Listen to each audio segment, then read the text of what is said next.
Do you really want to change? Do you want to try something new in your life? Tired of always getting the same results? Do you want to think differently? This video gets straight to the point. It's a training to show you that without a new attitude, there's no way to achieve new results. You can grow in every way, in how you act, think, relate, and even financially. It doesn't matter what you've done wrong, the weight you carry, or the old habits you still maintain.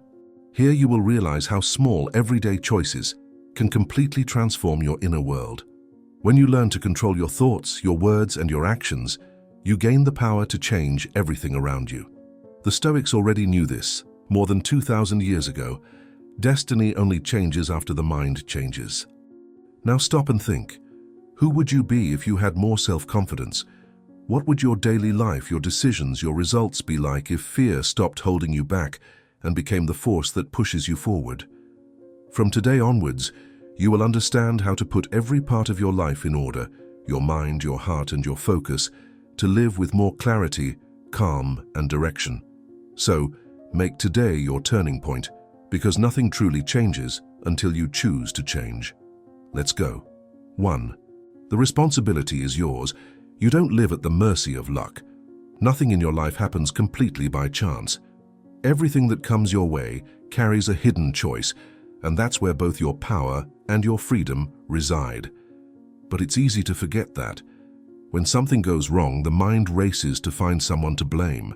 Sometimes you blame fate, other times you blame other people, and often you end up blaming yourself. We get stuck in a cycle of excuses, repeating old stories, trying to find reasons to ease the pain, but which in reality distance us from the solution. Often we get stuck looking for someone to blame, when what we really need is to find direction. Blaming is comfortable. Taking action is what changes everything. And every true change has a cost: abandoning excuses. Epictetus said that blaming others is ignorance, blaming oneself is progress, but the wise person blames no one. They act. That's the difference between those who get stuck in the past and those who build the future. Guilt keeps you trapped. Action sets you free.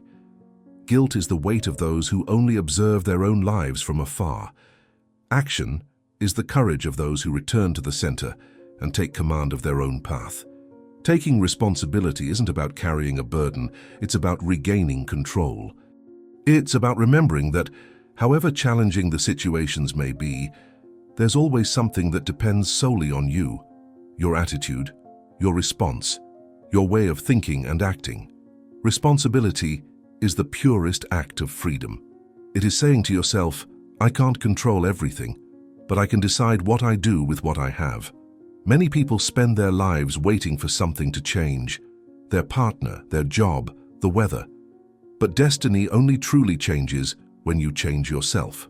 When you understand that you are not a victim of life, but rather a student of it, you finally say, enough reacting, now I'm going to act. Stoicism teaches that we don't control what happens, but we do control what we do with what happens, and this clarity is the beginning of true freedom. Responsibility is the soil where inner strength flourishes, because when you take charge, even pain gains meaning. Taking responsibility is like turning on a light in a messy room. At first, it might hurt to see everything out of place, but only with light can you tidy things up, and step by step the chaos turns into order. That light is awareness, and the more you light it, the more you understand that the mess was never the problem. It was just inviting you to organize what lives inside you. So stop looking for someone to blame. The past doesn't need more explanations. It needs direction. What happened can teach you something, but it shouldn't keep you trapped any longer. What really matters now is the next step, the next conscious action, because life doesn't begin again when everything falls into place. It begins again when you choose to act, even if there's still confusion. Take back control of your emotions, your time, and your choices, not because you have to, but because you love yourself enough to want to take care of yourself. Loving yourself means stopping handing over your joy to others. No one can live your life for you. No one can heal the wounds that only you have the courage to face. No one can choose the path to clarity for you. Tell yourself, today I choose to act instead of blaming myself. Because the moment you replace blame with action, the burden transforms into purpose. And what seemed like confusion begins to turn into direction. To focus on the present moment. The mind wants to solve everything at once. It wants to understand, fix, control. And that's precisely why it gets confused. When you try to grasp the whole world at once, you end up letting everything slip through your fingers. The mess isn't outside, it's inside you. It stems from haste, pressure, and comparisons to what doesn't yet exist. But the truth is simple. You don't need to do everything today. You only need to do what's within your reach right now, with attention, truth, and presence. Marcus Aurelius said, "Concentrate at every moment on doing what is before you with justice and seriousness." He wasn't talking about being perfect, but about having focus. Power lies not in doing a lot, but in doing one thing at a time, but with soul. Think about how many times you've been stuck trying to solve all your problems at once. Your mind races, your chest tightens, and it feels like life is too big to fit in your hands. But the secret is there. Let go of the control and see what is simple, what is possible right now. Life is like a puzzle. Every gesture is a piece. You don't need to see the whole picture. You just need to put the next piece in the right place. That's how chaos transforms into direction. Confusion is born from haste, but clarity is born from presence. And when you stop trying to solve everything, you finally start to solve something. The Stoics believe that a focused mind is invincible because it does what it needs to do without getting lost in what if. That is true strength, being fully present in a single act. The next time fear tries to stop you, take a deep breath and tell yourself, I just need to take the next step. And then take it. Not the perfect step, but the possible step. That's how great changes begin, one step at a time. A small gesture repeated every day ends up becoming destiny. Write in the comments, I focus on what I can do now, because those who learn to act mindfully discover a power that the modern world has forgotten, the power to transform the impossible one step at a time. 3. Balance is power. When you decide to put your life in order, the chaos doesn't disappear, it reacts. It's like when we clean a dusty room. The dust rises, the air becomes heavy, and for a moment it seems like everything has gotten worse. But it's only part of the cleaning. The mess makes noise before it goes away. And it's in that instant when everything is in motion that mental balance becomes your greatest strength. Without it, you return to the same place. With it, you weather any storm. The Stoics called this ataraxia, the state of mind that remains calm even when the world is in turmoil, but balance doesn't appear suddenly. It's something that is built little by little, with self-control, conscious pauses, and the choice to remain lucid when everything around you loses its way. It's a training in emotional maturity, holding back impulses, taking a deep breath before reacting, and remembering that clarity always comes after silence. This isn't about being cold, it's about being present. It's about seeing things as they truly are, without drama, without escapism, without exaggerating the size of the problem. It's about acting according to reality, not according to fear. Mental balance is the bridge between impulse and wisdom. It's what separates those who react from those who respond, those who repeat mistakes from those who create new solutions. It doesn't erase the chaos, but it teaches you to walk above it with firmness. Having balance doesn't mean you don't feel anything, but that you don't let yourself be overwhelmed by what you feel. It's about looking at the challenge and saying, this is difficult, but it is possible. It's understanding that not everything can be controlled, but everything can be faced calmly. It's staying strong when everything tries to throw you off balance. Imagine a lake. When the waters are turbulent, the reflection is distorted, but when they are calm, everything appears clearly. The mind is like that lake. The more turbulent, the more confused the vision. But when you learn to calm the waters, life reveals itself as it truly is, without exaggeration, without deception. Balance is the invisible shield of the strong. It protects you from yourself, from despair and from haste. It's what keeps you whole when everything tries to break you into pieces. Marcus Aurelius said that the secret to living well lies in keeping your soul calm even when there's noise all around, and that's exactly it. Balance isn't the end of the storm. It's the calm you find in the middle of it. When there's peace within you, the world loses its power to shake you. You stop reacting automatically and start responding consciously. You stop running away and start facing it. And in an almost magical way, chaos loses its power. because chaos only exists where the mind is out of order. So whenever you feel that everything is slipping out of control, stop, take a deep breath and remember, dust only stays in the air for a while. Afterwards, the air becomes purer than before. Tell yourself, I choose to keep my mind balanced. Because when you master your own center, nothing from the outside can throw you off balance. In this state of tranquility, you realize that balance is not the destination, it's the path. It's the silent force that sustains your growth, even when the world tries to push you towards chaos. For those who forgive win on the inside. No pain you've felt has been insignificant. Every wound has left real scars, and you don't need to pretend nothing happened. Pain doesn't disappear when ignored. It begins to heal when you decide to face it with clarity and courage. But reliving the suffering every day is like holding a burning coal, believing it will burn another. In the end, you're the one who gets hurt. And the hardest part is realizing that with time, the pain no longer comes from what happened, but from the habit of reliving it in your mind. Forgiving is not forgetting, it's freeing yourself. It's not saying it's okay, it's deciding that this won't hold me back anymore. It's about letting go of resentment, not because the other person deserves peace, but because you need inner rest. Often, we get stuck waiting for an apology that never comes. We hope the other person understands what they did, acknowledges their mistake or tries to fix it. But however fair it may seem, that doesn't depend on us. While the mind waits, the heart ages. Time goes on, but the past keeps pulling its steps, and the present is forgotten, stifled. Epictetus called this dichotomy of control. There are things that are in our hands and others that are not. You can't control the regret or behavior of others, but you can control what you do with what happened. And that is true strength. Forgiveness is the highest form of self-mastery because it requires you to have control over your own pain, not over the other person's.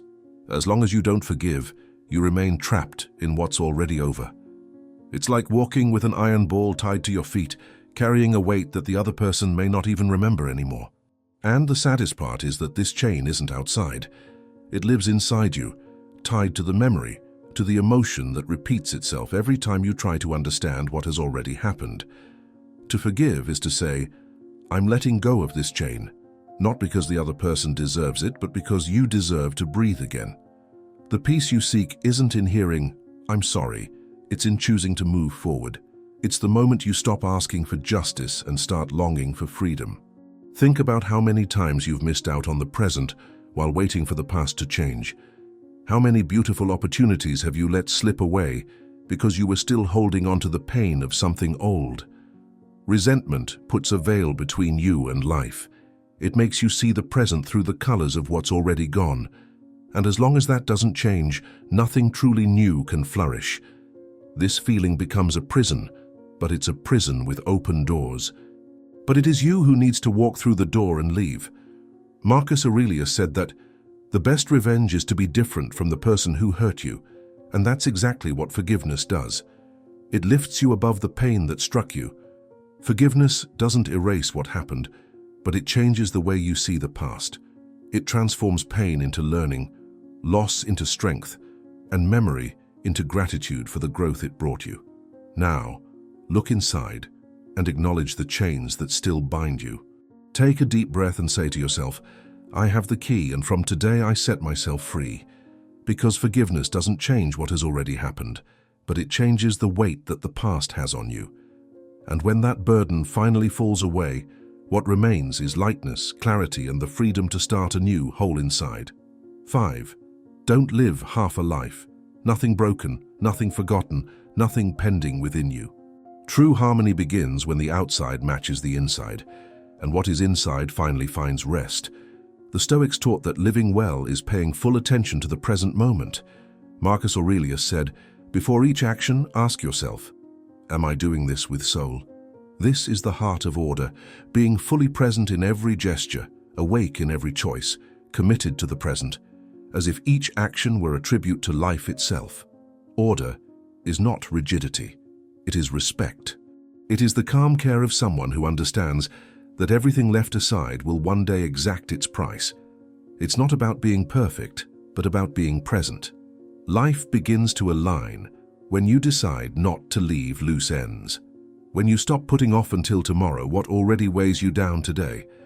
When you choose to face what needs to be resolved and heal what still hurts.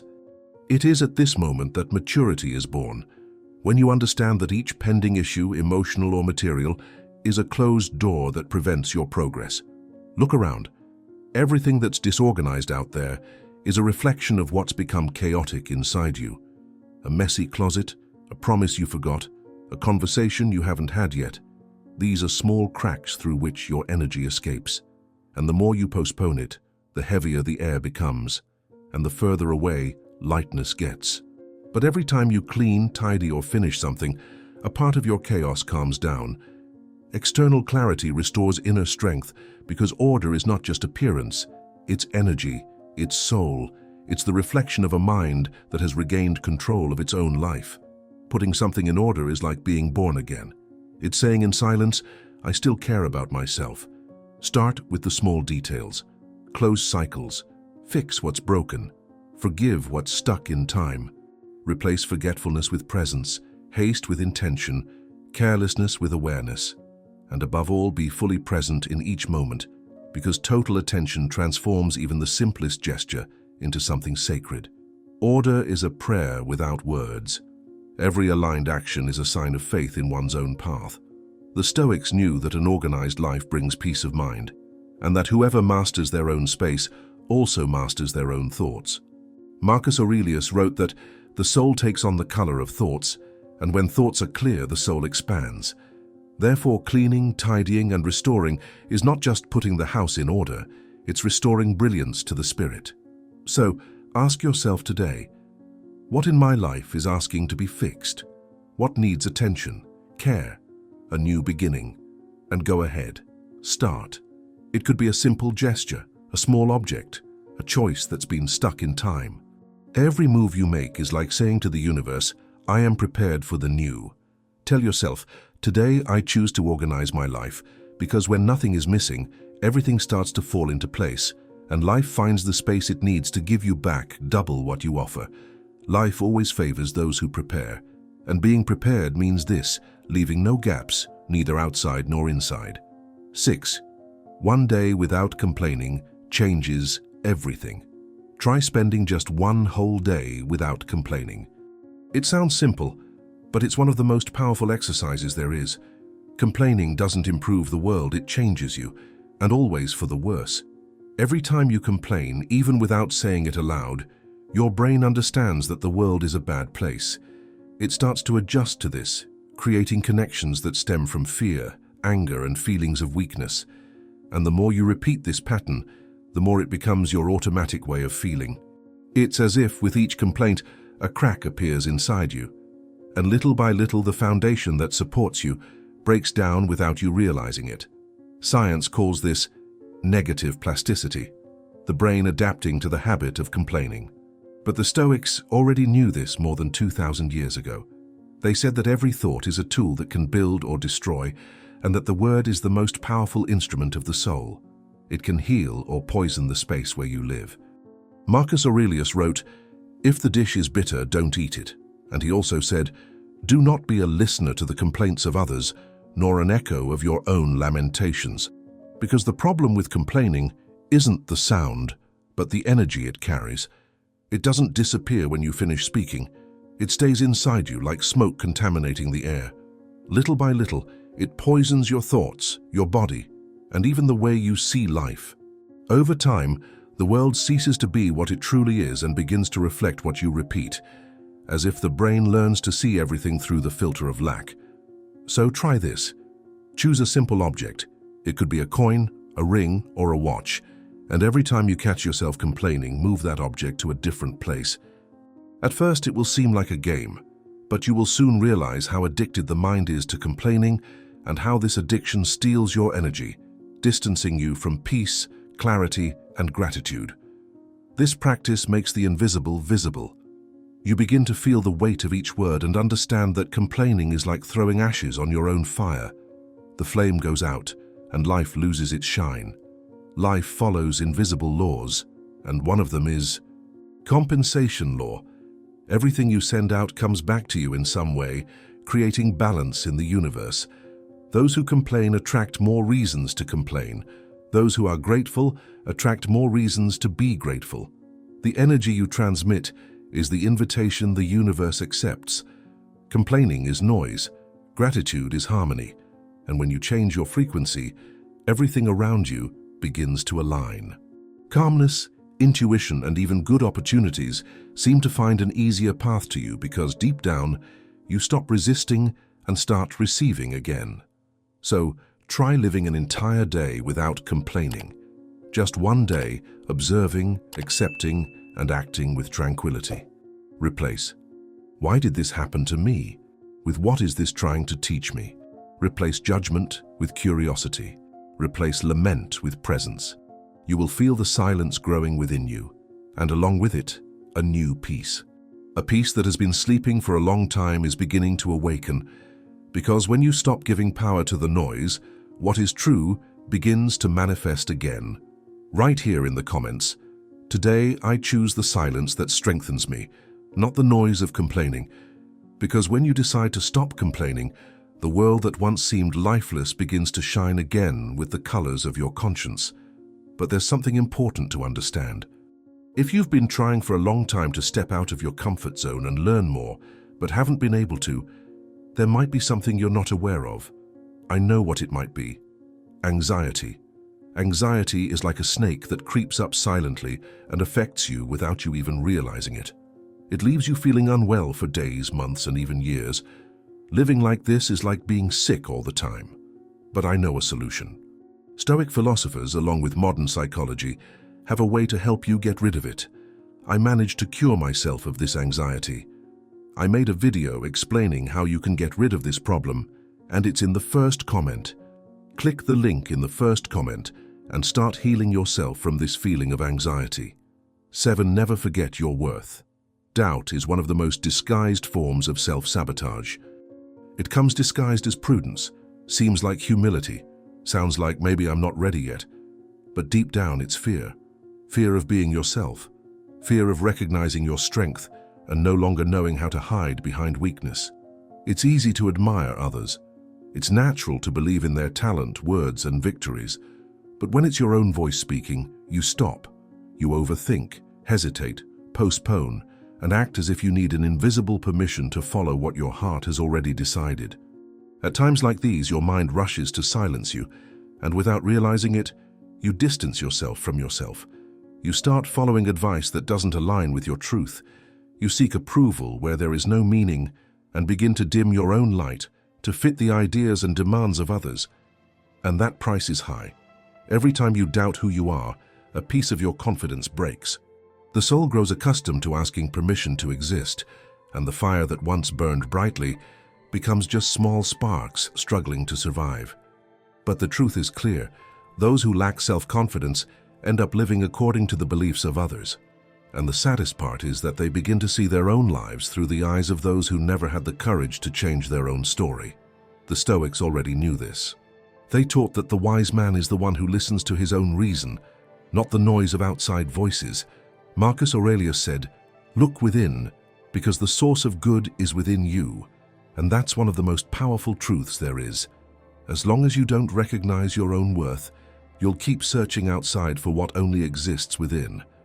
Believing in yourself is an act of bravery. It's looking in the mirror and ceasing to see what's missing, to finally perceive what already exists in abundance. Strength, talent, history, resilience. It's ceasing to live as a reflection of others' expectations and beginning to live as a reflection of your own truth. This isn't pride, it's awareness. It's remembering that only you can validate your own life. Even Jesus was disbelieved in his hometown. People looked at him and said, "He's just the carpenter's son." That's why he performed few miracles there, not for lack of power, but because where there is no faith, the impossible finds no space to happen. The same thing happens to you. As long as you continue to doubt, your talents remain dormant, waiting to awaken. But the moment you truly believe, the impossible begins to awaken. Creativity flourishes again, energy starts to flow once more, and the path, previously hidden, begins to appear before your eyes. The universe responds to the vibration of your confidence. When you believe in yourself, life no longer sends tests as obstacles, but as opportunities, because it understands that now you are prepared to carry what previously seemed too heavy. So, stop waiting for the world to recognize your worth. Worth isn't something you receive, it's something you earn. Believe in yourself until the world has no choice but to believe in you too. Tell yourself, I believe in myself, even when no one else does. That's what changes everything. The strength to keep believing, even when doubting seems easier, even when the silence around you tries to drown out the voice screaming inside. And it's precisely at that moment, when you become your own support, that fear bends, doubt dissolves, and life finally begins to see your true value. 8. Replace expectations with preparation. Most of the emotional pain we feel doesn't come from what happens, but from what we expect it to happen. It's the weight of should have, of it should have happened already, of I deserved more. When the mind creates perfect images of how life should be, it needs being in the real world always makes it seem small. And the result is frustration, anxiety, a sense of urgency, and a constant feeling that something is missing. Expectation is a kind of imagined future that you try to force into the present. But life doesn't work by making demands. She works with preparation. The Stoics knew this. They taught that suffering is the space between what you want to control and what you can actually control. The more you try to control the timing of things, people's behavior, the outcome of your efforts, the heavier life seems. Expectation is resistance. Expectation is trying to negotiate with fate. Expectation is an invitation to suffer. Preparation is the opposite of that. Preparation is maturity. Preparation is about understanding that you don't control the outcome, but you do control yourself. Expectation says, the world needs to give me this. Preparation says, I am becoming someone capable of receiving this. Do you notice the difference? A protest stance. The other one is being built. When you create expectations, you bind yourself to the future. When you prepare, you strengthen the present, and it is the present that shapes destiny. Most people suffer because they confuse desire with preparedness. Desiring is easy. Almost everyone desires a bigger, lighter, more aligned, more prosperous life. But wanting isn't what transforms. What transforms is being ready to sustain what you ask for. If you receive something before you're prepared, it slips away, weighs you down, destroys you, or transforms into pain. Life doesn't deny you. She only gives it to you when you can afford to keep it. Think of a tree. The fruit only grows when the trunk is strong enough to support it. If it comes first, it falls. The same applies to you. The question is not, when are things going to happen for me? The question is, am I becoming someone capable of sustaining what I'm asking for? Expectation creates anxiety. Preparation builds confidence. Anticipation makes you look at the clock. Preparation makes you look at yourself. Expectations attempt to predict the future. Preparation builds character. When you replace expectation with preparation, the rush diminishes. You don't need to race against time, because time starts working in your favor. You stop waiting for the universe to give you answers and begin creating the conditions to receive them. You stop begging for results and start dedicating yourself to the process. And when that happens, something changes profoundly. Life is no longer something you wait for to happen. It's something you build. Preparation is routine. It's about consistency. It's an invisible discipline. It's about repeating what truly matters, even when no one is watching. Expectation is wanting to reap the rewards. Preparation is cultivation. And those who cultivate never lose, because time always rewards a well-cared-for seed. So today, without rushing, without pressure, ask yourself, what within me still needs to grow to sustain the life I say I want? What habits do I need to strengthen? What choices do I need to make more consciously? What parts of me still need to mature? Be honest with yourself. Be patient and be consistent. Life didn't promise you anything easy. She promised you consequences. Everything you prepare to receive one day arrives. Anything you try to force before its time falls apart. Replace expectations with preparation. Swap haste for presence. Replace anxiety with daily progress. And one day, without warning, you'll look around and realize everything you dreamed of was already on its way. You just needed to be ready to receive. 9. Progress is invisible before it becomes evident. There are times in life when you look in the mirror and it seems like nothing is changing. You study, you try, you persist, you work on yourself, and yet you feel like you're in the same place.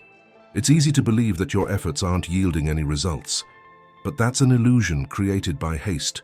All real transformation happens first where no one sees it, on the inside. A seed takes time before breaking through the earth.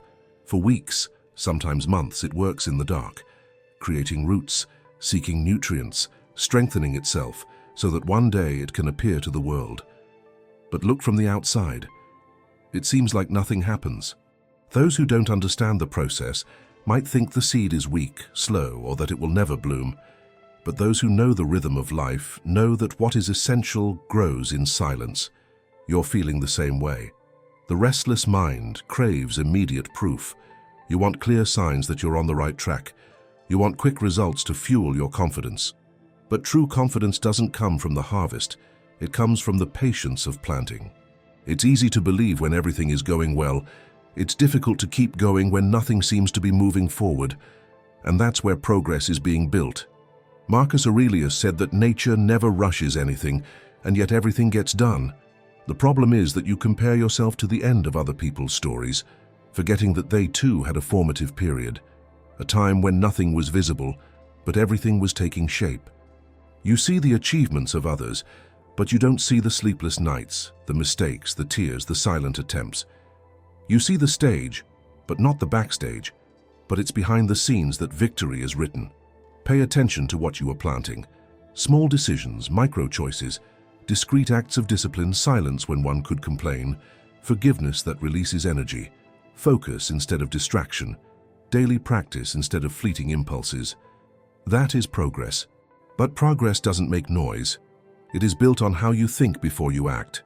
It's in the way you breathe before you react. It depends on how you handle things when you fail, in the care you take with what you repeat every day.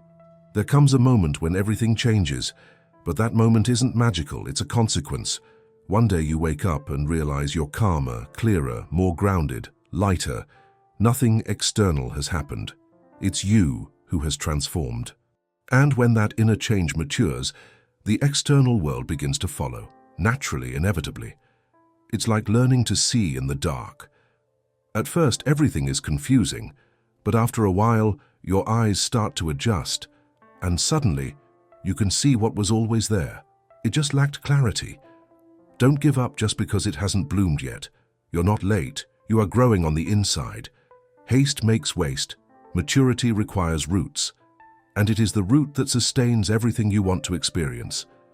When life seems slow, tell yourself intentionally, I am growing even when I don't see it. Progress happens first in silence. Continue, because what seems invisible today will be impossible to ignore tomorrow. 10. Consistency is worth more than enthusiasm. Enthusiasm is beautiful. It arrives like a strong wind, exciting, illuminating, making you feel that now everything is going to change. But enthusiasm doesn't last. It appears quickly and disappears just as fast. And if your life depends on that initial impulse, you'll live starting and never finishing anything.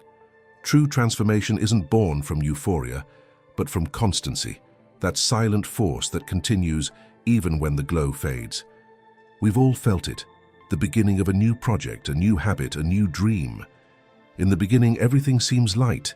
The mind is clear, the chest is full of energy, and motivation pushes you forward.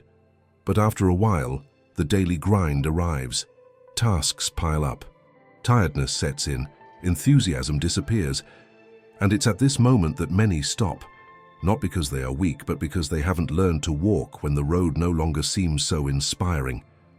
Marcus Aurelius said to act out of duty at the moment, not out of emotion at the moment. In other words, do what needs to be done even when you don't feel like it. Enthusiasm is the fire that ignites it. Persistence is the wood that keeps the fire alive. Consistency is simple but not easy. It requires discipline, patience, and commitment. It's about waking up and doing the bare minimum that day, even when tired, even without seeing results, even without applause. It's understanding that every small step counts, that every repetition builds, that every day matters. Imagine a drop of water falling on a stone. The drop is fragile, small, almost imperceptible. But when it falls in the same place day after day, it is able to shape the stone. It's not the force of the drop. It's the repetition. The consistency transforms what force could never touch. Enthusiasm is noisy, consistency is silent. While enthusiasm craves recognition, consistency works in the dark. It doesn't need anyone to see, praise, or validate it. It knows what it's building. It trusts the process. It understands the value of time. That's why so many people abandon their projects halfway through, because they believed that progress should be fast, that results should appear quickly. That change should be visible. But what truly matters takes time. It grows slowly, it matures in its own time. Persistence is the art of continuing when no one applauds. It's the strength to not give up when the enthusiasm has already faded. It's the silent commitment to who you want to become. If you train when you're excited, that's normal. If you train when you're tired, that's character. If you work when you're inspired, that's natural. If you work when you're lost, that's discipline. If you follow through when everything is clear, it's easy. If you keep going even when confused, that's faith in the path. Remember, you don't become strong in grand moments. You become strong when you repeat small acts of discipline when no one is watching. When you do what is necessary even without immediate reward. Ultimately, enthusiasm is the spark. Persistence is the fire. And it is the fire that warms you when the world gets cold. Then say to yourself, firmly and gently, I continue, even without wanting to, even without proof, I'll continue. Because those who persevere always win. 11. Learn to act without waiting to feel like it. There's a silent myth that sabotages many people's lives. The idea that to act, you need to feel the will. That to start a project, you need to be inspired. That to train, you need to be excited. That to change your life, you first need to be in the mood. But the truth is exactly the opposite. If you depend on willpower to act, your life will always be guided by chance, by the tides of mood, tiredness, insecurity, and fear. Willpower is unstable. It changes throughout the day, sometimes within an hour. It's affected by the weather, the news you see, what someone said, a memory that popped up out of nowhere. Willpower is important, but it's not reliable. It's not strong enough to be your driving force. That's why those who wait to feel motivated rarely do what they need to do. And that's also why so many dreams die before they even begin. The Stoics already knew this. Marcus Aurelius wrote it to himself as a daily reminder. You were made to act. Stand up. He didn't write this because he was naturally disciplined, but because he knew that the mind tries to escape anything that requires effort. The mind wants comfort. It wants the easiest way. It wants to postpone things whenever possible. And if you listen to that voice, life passes you by, and you stay still. Acting without conviction is what separates the amateur from the committed. The amateur hopes to feel something. The committed person acts because they have decided to act. Amateur football is driven by emotions. Commitment depends on purpose. See the difference? Will asks, do I have energy? The subject question, what do I need to do now? And acting now is what changes destiny. Think of someone you deeply admire, an artist, an athlete, an entrepreneur, a thinker. None of them got where they are because they woke up every day motivated. They learned to act especially on the days they didn't want to. They know that it's on those days that you distance yourself from the rest of the world. Because when you act without wanting to, you strengthen something within yourself that is indestructible, your own word. Acting without wanting to is an act of inner respect. It's you saying to yourself, I can trust myself. And when your mind learns that your word is law, doubt diminishes, fear weakens, and procrastination loses its power. Because procrastination only exists when you believe that feeling the desire is the first step. But it isn't. The first step is to move. Desire comes later. Action generates clarity. Clarity generates motivation. Motivation generates desire. That's the natural order. It always has been. You wait for the motivation to act. but it is action that creates will. This is one of the greatest secrets of practical life. On difficult days, you don't need to do much, but you need to do something, a little, one step, a movement. What matters is not breaking the thread of continuity. Life is built on rhythm, not explosion. When the body says, "I don't want," answer gently but firmly, "I don't need to want it. I just need to do it." This is the beginning of maturity. This is the beginning of freedom. Because those who act without willpower are not governed by their own impulses. They are governed by their own conscience. And life always favors those who take action. Take a deep breath. Feel the ground beneath your feet. Consider the next smallest possible step, and take that step. Don't wait until you feel like it.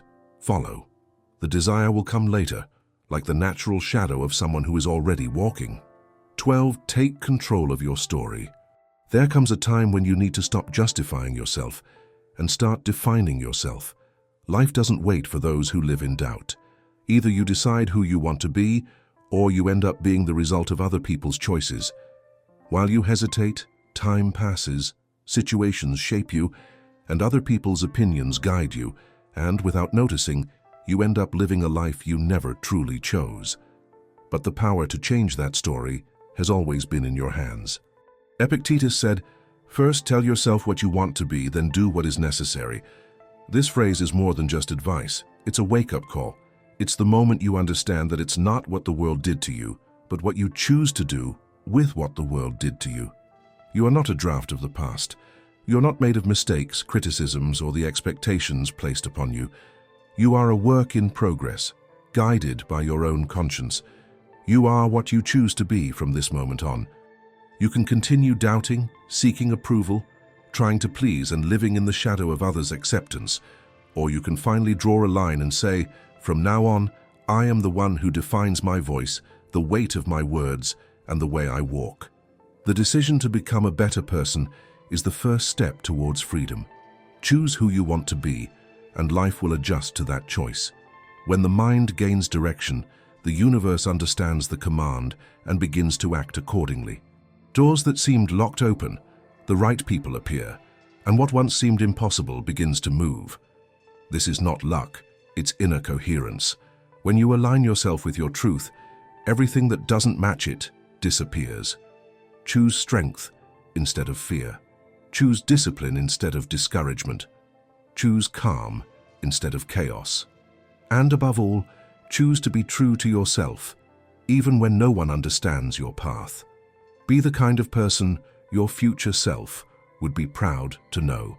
The Stoics called this moral consistency, living according to your values even when no one is watching. That's the foundation of true confidence, knowing that no matter what happens, you remain you. So stop trying to fit in with everything. Let go of the need to be accepted by everyone and have the courage to say, no, pay attention to what weakens you. Life owes you nothing, but you owe everything to yourself. Your respect, your courage, your word, and your loyalty to what you believe. Stoicism teaches that the greatest achievement is governing oneself, and that's what you do when you choose who you want to be. You stop being an effect and become a cause. You stop being a reflection and transform into an origin. You stop reacting and start creating. So look inside and say, today I decide who I am and act as that person, because the moment you make that choice, doubt fades, the past loses its weight, fear loses its voice, and the future finally begins to obey you.